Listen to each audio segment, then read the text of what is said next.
Hello, আজকে তোমাদের সাথে শেয়ার করবো একটা রেসিপি। যদিও বা এটা আগে শেয়ার করেছি, তাও ভাবলাম আরেকবার শেয়ার করি।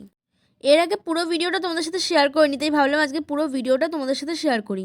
বেসিক্যালি বিকেল হলেই আমার এটা ওটা খেতে মন চায়, আর মনে হয় নিজেই বানিয়ে খেয়ে নিই। তাই সেদিনকেও ঠিক সেরকমই কিছু একটা বানাবো বলে ভেবেছিলাম।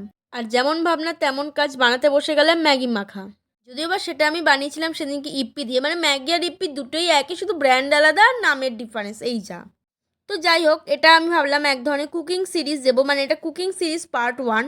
তো ফার্স্টে ইপ্পিটাকে একদম ঝুড়ো ঝুড়ো করে নিয়েছিলাম, মানে ওই ঝুড়ি ভাজার মতো বলতে পারো আর কি। তারপরে একবার হাত দিয়েও ভালো করে পেস্ট করে নিচ্ছিলাম। তারপরে সেটাকে দিয়ে দিয়েছিলাম কড়াইতে ভাজার জন্য। এটা কিন্তু একদম হালকা ব্রাউনিশ কালার হয়ে এলে নামিয়ে নিতে হবে। কিন্তু দুর্ভাগ্যবশত সেদিন আমারটা একটু বেশি ব্রাউনিশ হয়ে গেছিলো, মানে একটু বেশি ভাজা হয়ে গেছিলো আর কি।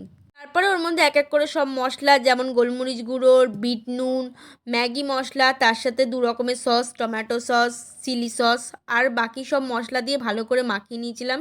বাকি সব মশলা বলতে অরিগ্যানো আর চিলি ফ্লেক্স, এটা অপশনাল, তোমরা চাইলে দিতেও পারো নাও দিতে পারো। আমার মনে হয়েছিল তাই দিয়েছিলাম টেস্টের জন্য। আর একটু টমেটো কুচি চাইলেও দিতে পারো বা নাও দিতে পারো। রান্নাটা যেহেতু রিপিটেড রান্নাতে আমি ভিডিওটা এবারে অন্যরকমভাবে শ্যুট করেছি আর কি। ভিডিওটা ভালো লেগে থাকলে লাইক কমেন্ট শেয়ার করে দিও। বাই, দেখা হচ্ছে নেক্সট কোনো ব্লগে।